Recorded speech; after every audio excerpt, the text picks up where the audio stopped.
Hey guys, this is doctor Raj और NCERT win channel में आपका फिर से स्वागत है। और डेली टेस्ट सीरीज़ का आज हमारा 13 एडिशन है। तो चलिए शुरू करते हैं। आज का हमारा पहला क्वेश्चन है, सरदार पटेल की अध्यक्षता में भारतीय रियासत विभाग की स्थापना कब की गई थी? तो यह इसका आंसर है 5 जुलाई 1947 को की गई थी। भारत में 3 जून 1947 को माउंटबेटन योजना आई थी, जिसके तहत देशी रियासतों को 3 तरह के विकल्प दिए गए थे कि या तो वो स्वतंत्र रह सकती हैं, या भारत में विलय कर सकती हैं, या फिर पाकिस्तान में मिल सकती हैं। और इसी को ध्यान में रख करके भारतीय रियासत विभाग की स्थापना की गई थी और इसके जो सचिव थे वो बीपी मेनन साहब थे। चलिए देखते हैं अगला क्वेश्चन क्या है। देशी रियासतों के भारत में विलय से संबंधित निम्न तथ्यों में से गलत तथ्य है। फरवरी 1948 जूनागढ़ में जनमत संग्रह व भारत में विलय, ये सही है। सितंबर 1948 भारतीय सेना का हैदराबाद में प्रवेश और ऑपरेशन पोलो, ये सही है। अक्टूबर 1947 कश्मीर का विलय, पत्र पर हस्ताक्षर, ये तीनों ही ऑप्शन सही हैं। देशी रियासतों के भारत में विलय के दौरान जूनागढ़, कश्मीर और हैदराबाद रियासतों में समस्या पैदा हुई और इनके विलय में प्रॉब्लम आई। तो लेकिन फरवरी 1948 जून में जूनागढ़ में जनमत संग्रह के द्वारा उसका विलय हो गया। और 26 अक्टूबर 1947 को कश्मीर ने भी विलय पत्र पर हस्ताक्षर कर दिया।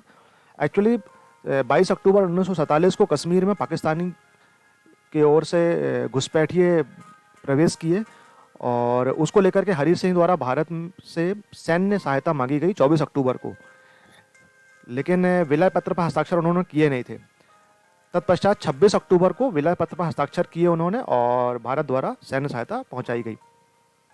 वहीं हैदराबाद भारत की सबसे बड़ी रियासत थी और वहां पर निज़ाम मीर उस्मान अली खान का शासन था। नवंबर 1947 में निज़ाम ने भारत के साथ 1 वर्ष की यथास्थिति संधि स्टेटस क्वो पर हस्ताक्षर किए थे, लेकिन बाद में इसका उल्लंघन किया गया और एक कट्टर मुस्लिम संगठन इतिहाद इल मुसलमीन के जो रजाकार सैनिक थे उनके द्वारा बहुसंख्यक हिंदुओं पर अत्याचार किए गए। तब जाकर के ऑपरेशन पोलो चलाया गया और नवंबर 1948 में हैदराबाद का भारत में विलय हो गया। देखते हैं अगला क्वेश्चन क्या है। जून 1948 में गठित धर आयोग में शामिल थे तो एस के धर, जगत नारायण और पन्नालाल, ये तीनों ही इसमें शामिल थे। एस के धर जो थे वो इलाहाबाद उच्च न्यायालय के सेवानिवृत्त न्यायाधीश थे और इनकी अध्यक्षता में ही यह 3 सदस्यीय आयोग गठित हुआ था और अन्य दोनों इसके सदस्य थे। इस आयोग ने दिसंबर 1948 में अपनी रिपोर्ट दी थी और भाषा के आधार पर राज्यों के गठन को नकारा था, वहीं प्रशासनिक सुविधा के आधार पर राज्यों के गठन की अनुशंसा की थी। और फिर इसी रिपोर्ट की जांच के लिए बाद में जेवीपी समिति, मतलब जवाहर, वल्लभ और पट्टाभी, यह समिति का गठन किया गया था और इस समिति ने भी जो एस के धर आयोग की रिपोर्ट थी उसको सही ठहराया था, मतलब भाषा के आधार पर राज्यों के पुनर्गठन को नामंजूर कर दिया था। अब देखते हैं अगला क्वेश्चन। फजल अली आयोग ने अपनी रिपोर्ट सौंपी थी 1955 में सौंपी थी और फजल अली आयोग या राज्य पुनर्गठन आयोग का गठन दिसंबर 1953 में हुआ था और फजल अली इसके अध्यक्ष थे और सदस्य में के.एम. पनिक्कर और हृदयनाथ कुंजरू 2 सदस्य थे। कुल मिला के 3 सदस्यीय आयोग था और 1955 में इसने अपनी रिपोर्ट दी। भारत में पहली बार इस रिपोर्ट ने ही भाषाई और सांस्कृतिक एक रूपता के आधार पर राज्यों के गठन को मंजूर किया। अगला क्वेश्चन देखते हैं। और भारत में भाषाई आधार पर गठित पहला राज्य आंध्र प्रदेश है। अगला क्वेश्चन है, भारत सरकार ने राज्यों के गठन के क्रम में कुछ राज्यों या संघ राज्य क्षेत्रों को आज़ादी के बाद कई देशों से प्राप्त किया। इस संदर्भ में सुमेलित वर्ग है। यनाम चंद्रनगर फ्रांस से प्राप्त किया, बिल्कुल सही है। गोवा पुर्तगाल से प्राप्त किया, दमन और दीव पुर्तगाल से और पौंडीचेरी फ्रांस से, सभी सही हैं। यनाम, पौंडीचेरी, चंद्रनगर और केरिकल यह भारत ने दिसंबर 1954 में फ्रांस से प्राप्त किया और इन्हें मिलाकर के एक पौंडीचेरी केंद्र शासित प्रदेश गठित किया। वहीं गोवा, दमन व दीव पुर्तगालियों से 1961 में प्राप्त किए। चोंग्याल शासन का संबंध था तो यह सिक्किम से था। 1947 में जब भारत आज़ाद हुआ तो सिक्किम में चोंग्याल वंश का शासन था और आज़ादी के बाद सिक्किम ने भारत को रक्षा, विदेश मामले और संचार का उत्तरदायित्व दिया। लेकिन 1974-75 में वहाँ की जनता द्वारा भारत में शामिल होने की इच्छा जताई गई और फिर 1975 में 36वां संविधान संशोधन अधिनियम 1975 के द्वारा सिक्किम को भारत में शामिल किया गया और सिक्किम भारत का 22वां राज्य बना। अगला क्वेश्चन है, किस देश ने हिंद महासागर में पानी के अंदर ड्रोन का एक बेड़ा तैनात किया है? तो इसका जवाब है चीन द्वारा किया गया है। राष्ट्रीय उपभोक्ता अधिकार दिवस मनाया जाता है, तो यह है 24 दिसंबर को मनाया जाता है और 24 दिसंबर 1986 को जो नेशनल कंज्यूमर राइट्स जो एक्ट था, नेशनल कंज्यूमर राइट्स एक्ट था, उस एक्ट को राष्ट्रपति द्वारा मंजूरी मिली थी और उसी को याद रख करके यह नेशनल कंज्यूमर राइट्स डे मनाया जाता है। और वह जो एक्ट था वो नेशनल कंज्यूमर प्रोटेक्शन एक्ट था, राइट एक्ट नहीं था, नेशनल कंज्यूमर प्रोटेक्शन एक्ट था। और वर्ल्ड कंज्यूमर राइट डे 15 मार्च को मनाया जाता है। देश की पहली ड्राइवर रहित मेट्रो रेल का उद्घाटन प्रधानमंत्री द्वारा किया गया है, तो यह दिल्ली में किया गया है।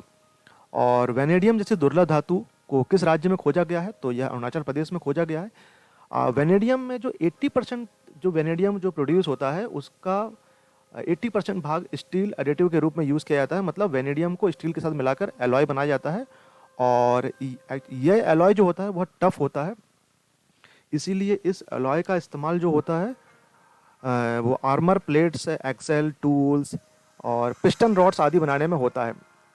और वहीं अगर 1% से कम वेनेडियम को क्रोमियम और आयरन के साथ मिलाकर के जो एलॉय बनता है और जो स्टील बनता है उसमें शॉक रेजिस्टेंस और वाइब्रेशन रेजिस्टेंस भी होता है। तो यह बहुत इम्पॉर्टेंट और बहुत ही स्ट्रेटेजिक धातु है, लेकिन भारत में बहुत कम मात्रा में मिलती है, लेकिन अरुणाचल प्रदेश में इसको खोजा गया है अभी। देश में पराक्रम दिवस मनाया जाता है, तो सुभाष चंद्र बोस के जन्मदिन को पराक्रम दिवस के रूप में मनाया जाता है।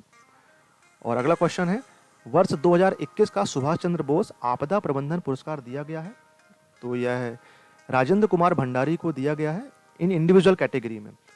और वहीं पर इंस्टीट्यूशनल कैटेगरी में sustainable environment and ecological development society को दिया गया है। इंडिविजुअल कैटेगरी में इसका प्राइस 5 लाख रुपीज़ है, वहीं पर इंस्टीट्यूशनल कैटेगरी में 51 लाख रुपीज़ है।